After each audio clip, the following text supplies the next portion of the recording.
Hello दोस्तों, स्वागत है आपका हमारे यूट्यूब चैनल मरीन वर्ल्ड में। दोस्तों, आज के इस वीडियो में मैं आप लोगों को national aptitude test in architecture NATA exam की तैयारी कैसे करें और इससे जुड़ी सारी जानकारी मैं आप लोगों को आज के इस वीडियो में दूंगा। दोस्तों, वीडियो में आगे बढ़ने से पहले मैं आपसे रिक्वेस्ट करना चाहूँगा कि अगर आपने अभी तक इस चैनल को सब्सक्राइब नहीं किया है तो इसे ज़रूर सब्सक्राइब कर लीजिएगा और अगर ये वीडियो अच्छा लगे तो इसे शेयर जरूर कीजिएगा। तो चलिए दोस्तों, इस वीडियो को स्टार्ट करते हैं। दोस्तों, अगर आपको अच्छे अच्छे घरों के डिज़ाइन बनाना पसंद है तो आप इस क्षेत्र में अपना कैरियर बना सकते हैं। दोस्तों, मौजूदा समय में इस क्षेत्र में नौकरी करने के बहुत ही ज़्यादा अवसर हैं और ऐसे स्टूडेंट जो 12वीं कक्षा पास करने के बाद किसी प्रोफेशनल कोर्स में एडमिशन लेना चाहते हैं तो उनके लिए ये कोर्स बहुत ही अच्छा कोर्स है। लेकिन आपकी जानकारी के लिए बता दें कि इस कोर्स में एडमिशन लेना इतना आसान नहीं है, क्योंकि इसमें एडमिशन लेने के लिए नाटा एग्ज़ाम को पास करना होता है। दोस्तों, अगर आप आर्किटेक्ट बनना चाहते हैं लेकिन आपको नाटा एग्ज़ाम के बारे में कुछ भी पता नहीं है तो आज हम इस वीडियो के माध्यम से आपको इससे जुड़ी सारी जानकारी देने वाले हैं। दोस्तों, इस वीडियो के माध्यम से हम आपको बताएंगे कि नाटा एग्ज़ाम क्या है, नाटा एग्ज़ाम के लिए क्या क्या योग्यताएं होती हैं और इसके अलावा हम आपको ये भी बताएंगे कि आप इस एग्ज़ाम के लिए कौन कौन सी किताबें पढ़ें और इसके अलावा हम आपको और भी अन्य स्टडी मटेरियल्स के बारे में बताएंगे। तो दोस्तों, यदि आप नाटा एग्ज़ाम में पास होना चाहते हैं तो हमारे आज के इस वीडियो को अंत तक जरूर देखिएगा। दोस्तों, नाटा एग्ज़ाम का full form national aptitude test in architecture है। दोस्तों, आपको बता दें कि इस एग्ज़ाम का आयोजन काउंसिल ऑफ आर्किटेक्चर COA के द्वारा साल में 2 बार कराया जाता है। दोस्तों, इस एग्ज़ाम को वो कैंडिडेट्स देते हैं जो आर्किटेक्ट बनना चाहते हैं, यानी कि जो स्टूडेंट किसी मान्यता प्राप्त संस्थान या कॉलेज से BArch का कोर्स करना चाहते हैं वो इस एग्ज़ाम को देते हैं। दोस्तों, यहाँ पर आप ये भी जान लीजिए कि नाटा एक नेशनल लेवल की एग्ज़ाम है जिसके अंतर्गत कैंडिडेट का सिलेक्शन उनके स्कोर के आधार पर होता है। दोस्तों, अगर आपका सपना भी आर्किटेक्ट की पढ़ाई देश के टॉप कॉलेजेस में पढ़ने का है तो आपको national aptitude test in architecture यानी कि नाटा एग्ज़ाम देना कंपलसरी है। दोस्तों, बात करें नाटा एग्ज़ाम के लिए क्या क्या क्वालिफ़िकेशंस हैं यानी कि क्या क्या योग्यताएं हैं, तो दोस्तों वो सभी कैंडिडेट्स जो नाटा एग्ज़ाम के लिए अप्लाई करना चाहते हैं उनके पास कुछ एलिजिबिलिटीज़ होनी चाहिए। दोस्तों, कैंडिडेट किसी भी मान्यता प्राप्त बोर्ड से कक्षा 12वीं या उसके इक्विवेलेंट मैथ सब्जेक्ट के साथ पास होना चाहिए। एप्लीकेंट की 12वीं में कम से कम 50% मार्क्स होने चाहिए। कैंडिडेट की ड्राइंग बहुत अच्छी होना कंपलसरी है। दोस्तों, वो सभी कैंडिडेट्स जो आर्किटेक्ट बनना चाहते हैं और किसी अच्छे कॉलेज या संस्थान में एडमिशन लेकर इस कोर्स की पढ़ाई करना चाहते हैं तो उनको नाटा की प्रोसेस से गुजरना पड़ेगा। दोस्तों, इसके अंतर्गत कैंडिडेट को नेशनल लेवल की एग्ज़ाम में बैठना होगा और यदि वो एग्ज़ाम पास कर लेते हैं तो तभी उनका एडमिशन किसी अच्छे कॉलेज या संस्थान में हो सकेगा जहां पर वो आर्किटेक्ट की पढ़ाई कर सकते हैं। दोस्तों, यहां पर आप ये भी जान लीजिए कि इस एग्ज़ाम में कैंडिडेट से ड्राइंग और मैथ्स साइंस जैसे सब्जेक्ट से बेस्ड क्वेश्चंस पूछ जाते हैं। दोस्तों, अब मैं आप लोगों को नाटा से एफिलिएटेड कॉलेजेस के बारे में जो देश भर के कॉलेजेस हैं उनके बारे में आप लोगों को बता देता हूं। दोस्तों, ये कॉलेजेस हैं sir JJ college of architecture Mumbai, department of architecture IIT Roorkee, Chandigarh college of architecture Chandigarh, department of architecture NIT Calicut, Sushant school of art and architecture Gurgaon और faculty of architecture Manipal university.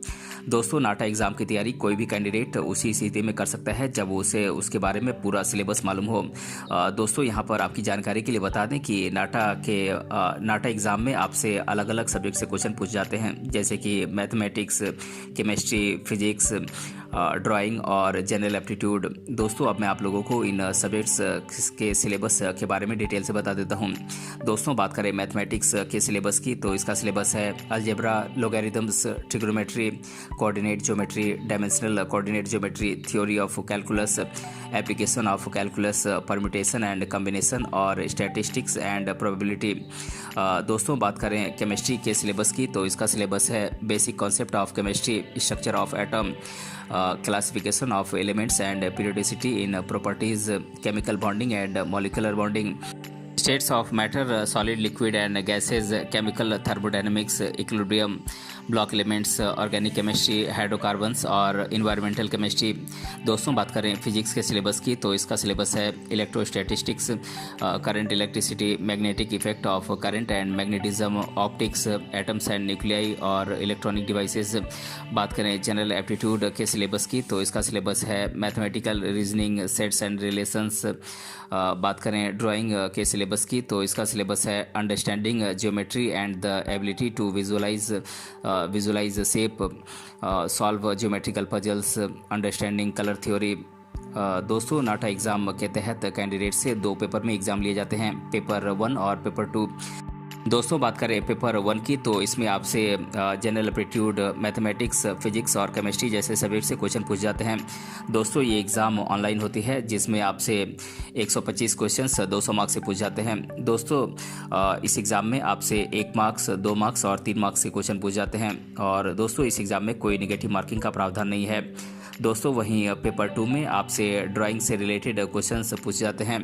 दोस्तों अगर आप चाहते हैं कि आप नाटा एग्ज़ाम में सफलता हासिल करें, तो इसके लिए आपको अलग अलग बुक्स पढ़ने की ज़रूरत होगी। इसके अलावा आपको नाटा से रिलेटेड प्रीवियस ईयर के क्वेश्चन पेपर्स और सैम्पल पेपर्स आदि सॉल्व करने होंगे। दोस्तों लेकिन कभी कभी ऐसा होता है कि कैंडिडेट को समझ नहीं आता है कि कौन सी बुक से तैयारी करें और कौन सी नहीं, क्योंकि मार्केट में बहुत सारी किताबें उपलब्ध हैं। तो इसीलिए हम आपको कुछ बुक्स के नाम बता देते हैं, जिन्हें पढ़कर आप अपने आर्किटेक्ट बनने के सपने को पूरा कर सकते हैं।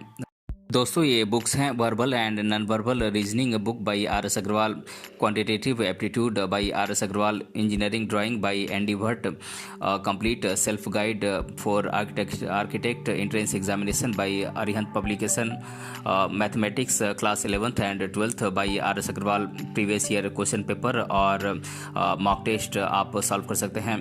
दोस्तों नाटा एग्ज़ाम एक कठिन एग्ज़ाम है, जिन्हें पास करने के लिए आपको बहुत ज़्यादा मेहनत और फोकस के साथ पढ़ाई करनी होगी। दोस्तों अगर आप सही रणनीति के साथ आप पढ़ाई नहीं करेंगे तो आप इस एग्ज़ाम को क्रैक नहीं कर पाएंगे। दोस्तों सबसे पहले आप अपना सिलेबस देखिए, क्योंकि पढ़ाई शुरू करने से पहले आपको इसका पूरा सिलेबस मालूम होना कंपलसरी है। दोस्तों अब आप एक टाइम टेबल बनाएं और उसे स्ट्रिक्टली फॉलो करें। दोस्तों इसके अलावा आप ये देखिए कि आप कौन से सब्जेक्ट में अच्छे हैं और आप कौन से सब्जेक्ट में कमज़ोर हैं। दोस्तों जिस सब्जेक्ट में आप कमज़ोर हैं आप उस सब्जेक्ट को थोड़ा ज़्यादा टाइम दें। दोस्तों अगर आप किसी सब्जेक्ट में कमज़ोर हैं तो आप उसके लिए कोचिंग भी ले सकते हैं। दोस्तों जब आपका पूरा सिलेबस कंप्लीट हो जाए तो आप हर दिन मॉक टेस्ट सॉल्व करें, इससे आपको पेपर सॉल्व करने में मदद मिलेगी। दोस्तों जितना हो सके आप ग्रुप स्टडी करें, क्योंकि ग्रुप स्टडी करने से आपको स्टूडेंट्स के साथ किसी भी टॉपिक को डिस्कस करके समझने में आसानी होगी। दोस्तों इसके अलावा जो दूसरे स्टूडेंट जो नाटा एग्ज़ाम की तैयारी कर रहे हैं उनके साथ आप कॉन्टैक्ट में रहें, इस तरह से आपको अपनी पढ़ाई करने में सहायता मिलेगी। दोस्तों मार्केट से आप उन सभी किताबों को खरीदें जो काफ़ी पॉपुलर हैं, जिनको पढ़कर और स्टूडेंट्स अपनी एग्ज़ाम की तैयारी करते हैं। दोस्तों आपको अपने ड्राइंग स्किल को भी काफ़ी निखारना होगा। दोस्तों जब आप एग्ज़ाम देने जाएं तो अपने आप को आप शांत रखें और सबसे पहले आप पेपर में दी गई इंस्ट्रक्शंस को आप ध्यान से पढ़ें। दोस्तों आप हर सवाल का जवाब दें, क्योंकि इसमें किसी भी प्रकार की कोई नेगेटिव मार्किंग नहीं होती है। दोस्तों अगर कोई क्वेश्चन आपसे सॉल्व नहीं हो रहा है तो आप उससे चिपके ना रहें और उसे छोड़कर आप दूसरे क्वेश्चन को आप सॉल्व करें। तो दोस्तों आज के इस वीडियो में मैंने आप लोगों को नाटा एग्ज़ाम की तैयारी कैसे करें इसके बारे में आपको डिटेल से बताया है। अगर ये वीडियो आपको पसंद आया है तो अपने फ्रेंड के साथ इसे शेयर जरूर कीजिएगा, और अगर आप चैनल पर नए हैं तो इसे ज़रूर सब्सक्राइब कीजिएगा। मिलते हैं अगले वीडियो में किसी अन्य टॉपिक के साथ, तब तक के लिए धन्यवाद।